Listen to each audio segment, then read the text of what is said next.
രണ്ടുപേരും എത്തിയില്ലേ? നിങ്ങള് ഭക്ഷണം കഴിച്ചിട്ടായിരിക്കല്ലോ വന്നത് അല്ലേ? ഇല്ല, ഞാൻ മെസ്സേജ് ഇട്ടിരുന്നല്ലോ. കഴിച്ചിട്ടല്ല വരുന്നത്, എന്തെങ്കിലും ഉണ്ടാക്കി വെക്കണം എന്ന്. ഞാൻ മൊബൈല് നോക്കിയില്ല. അതെന്നാണ് അമ്മയുടെ കയ്യിൽ ഏത് നേരവും മൊബൈൽ ഉണ്ട്. അമ്മേനെ കുറ്റപ്പെടുത്താനല്ലാതെ നിന്നെ കൊണ്ട് എന്തിനു കൊള്ളാടാ? അവൻ പറഞ്ഞതിൽ കാര്യമില്ലേ? ഞാനിത് പല തവണയായിട്ട് ശ്രദ്ധിക്കണു. എന്റെ വാട്സപ്പ് മെസ്സേജ് മാത്രം നീ നോക്കില്ല, എന്തേ അങ്ങനെ? നിങ്ങളെ മാത്രല്ല, ഞാൻ ആരുടെയും നോക്കിയിട്ടില്ല. എന്നാ കാണിക്ക്. ഈശ്വര, കുഴപ്പായോ? നീ ഇപ്പൊ എന്തുട്ടാ ചെയ്യാ? എന്റെ മൊബൈല് കേടായി. കേടാവേ? എന്നാ എടുത്തോണ്ട് വന്നേ. അല്ല, കേടായിട്ടില്ല, പക്ഷെ ചാർജ് ഇല്ല. ശരി, ചാർജ് ചെയ്യൂ, അത് കഴിഞ്ഞിട്ട് നോക്കാലോ. വിടില്ലേ ഈ ദുഷ്ടൻ? എന്തുട്ടാ നീ ഇപ്പൊ പറഞ്ഞേ? അതിന് ഞാനൊന്നും പറഞ്ഞില്ലല്ലോ ബിജുവേ. ദുഷ്ടെന്ന് പറഞ്ഞ പോലെ ഞാൻ കേട്ടൂലോ. ദുഷ്ടന്നല്ല പറഞ്ഞേ, ഇഷ്ടന്നാ പറഞ്ഞേ. ഉറപ്പാണല്ലോ അല്ലേ? പിന്നെ ശരിക്കും ഉറപ്പാണ്. അത് അമ്മയുടെ ഉറപ്പാച്ചാ, വിശ്വസിക്കണ്ടാട്ടാ. എനിക്കറിയാം എന്റെ പൊന്നു മോനെ. അല്ല, പോയിട്ട് നിങ്ങളുടെ അമ്മയച്ഛനൊക്കെ സുഖമായിട്ടിരിക്കണില്ലേ? അച്ഛാ, ദേ അമ്മ വിഷയം മാറ്റി. എനിക്ക് മനസ്സിലാവണുണ്ട്. ഐ അപ്പേ, നിനക്കിതെന്ത് പറ്റി? ഇത്രയും നാൾ നീ എന്റെ അമ്മയുടെ അച്ഛന്റെ വിശേഷം ചോദിക്കാറിയില്ലല്ലോ. അതിപ്പോ ഞാൻ നന്നായില്ലേ, അപ്പോ അവരെ പറ്റിയൊക്കെ ചോദിക്കാന്ന് വെച്ചു. ബിജുവിന്റെ ഒരു കാര്യം, ഒരാൾ നന്നാവാനും സമ്മതിക്കില്ലേ? നന്നാവാൻ ആർക്കും ആരുടെയും സമ്മതം വേണ്ടാട്ടാ.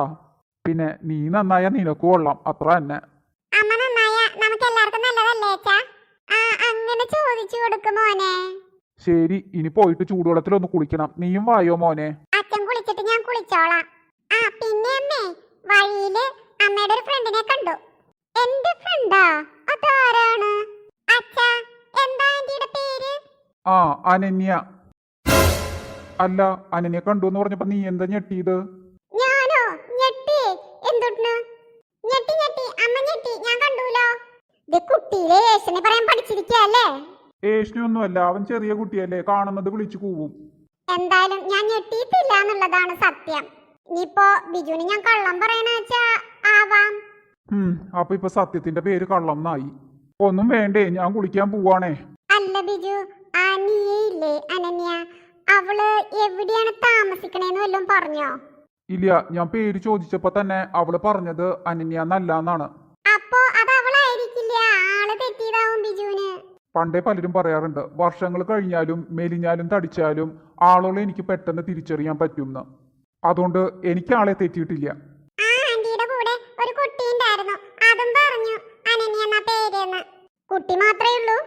അല്ല, ഒരു ജിമ്മനങ്ങളും കൂടി ഉണ്ടായിരുന്നു. അതെ, ഭർത്താവിനെയും കണ്ടിരുന്നു. നല്ല നീളവും വീതിയൊക്കെ ഉള്ള ഒരു മനുഷ്യൻ. ഈശ്വര, എനിക്ക് അവസാനം അയാളുടെ തല്ല് കിട്ടുവോ? അല്ല, ഇത് പറഞ്ഞപ്പോ നിന്റെ മുഖത്തെന്താ ഒരു വാട്ടം? അത് പിന്നെ അനന്യ എന്റെ നല്ലൊരു കൂട്ടുകാരിയായിരുന്നില്ലേ, അവളെ എനിക്ക് കാണാൻ പറ്റിയില്ലല്ലോ, അതുകൊണ്ടാണ്. പട്ടണത്തിൽ പോവാൻ ഞാൻ നിന്നെ വിളിച്ചതല്ലേ, അപ്പൊ എന്റെ അച്ഛൻ്റെ അമ്മയടുത്ത് വരണില്ല എന്ന് പറഞ്ഞു. അല്ല, അവൾ എങ്ങനെയൊക്കെ തിരിഞ്ഞത്? നമ്മുടെ ഈ ഗ്രാമത്തിലേക്കാണോ അതോ പട്ടണത്തിലേക്കുള്ള വഴിയിലേക്കാണോ? ഞാൻ നോക്കിയില്ല. എന്താ ബിജുവേ, നോക്കണ്ടേതൊക്കെ? പിന്നെ കാണുന്ന പെണ്ണുങ്ങളൊക്കെ വായി നോക്കി നിൽക്കല്ലേ, ഞാൻ ഒന്ന് പോയേ അവിടുന്ന്. ശരി, എന്നാല് ഞാൻ കുളിക്കാൻ പോവാണേ.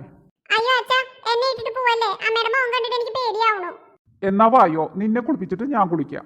ഞാനും കണ്ടു, ബിജുവും കണ്ടു. പട്ടണത്തിനും ഗ്രാമത്തിനും ഇടയ്ക്കുള്ള സ്ഥലത്ത് എവിടെയോ ആണോ അവളിനി താമസിക്കണേ. അല്ല, ഇത്ര വർഷങ്ങളായിട്ട് ഞാൻ കണ്ടിട്ടില്ലായിരുന്നല്ലോ. ഇപ്പോ ഇനി സ്ഥലം മാറി എവിടേക്കെങ്കിലും വന്നതാവോ? ആർക്കറിയാം. ബിജുവിനോട് കള്ളം പറഞ്ഞെങ്കിലും അവളെ അവളുടെ ജിമ്മൻ ഭർത്താവിനെ കാണാണ്ടിരുന്ന തന്നെ നന്നായി. ഇന്ന് കുറച്ചു പേര് ഹായ് പറയാനുണ്ടെന്ന് എനിക്കറിയാം. പക്ഷെ എന്ത് ചെയ്യാം, നിങ്ങൾക്ക് ഈ നല്ല ആന്റി ഇഷ്ടമല്ലല്ലോ. ഐഷു ഇല്ലേ കുട്ടിക്കാന്താരി, അവള് ഹായ് പറയണം എന്നാ പറഞ്ഞിരിക്കണേ. അടുത്ത എപ്പിസോഡിൽ അവള് വന്ന് ഹായ് പറയൂട്ടാ. അപ്പോ എല്ലാരും കുഞ്ഞിക്കാട്ടും മുടങ്ങാതെ കാണണം, സബ്സ്ക്രൈബും ഷെയറും ചെയ്യണം.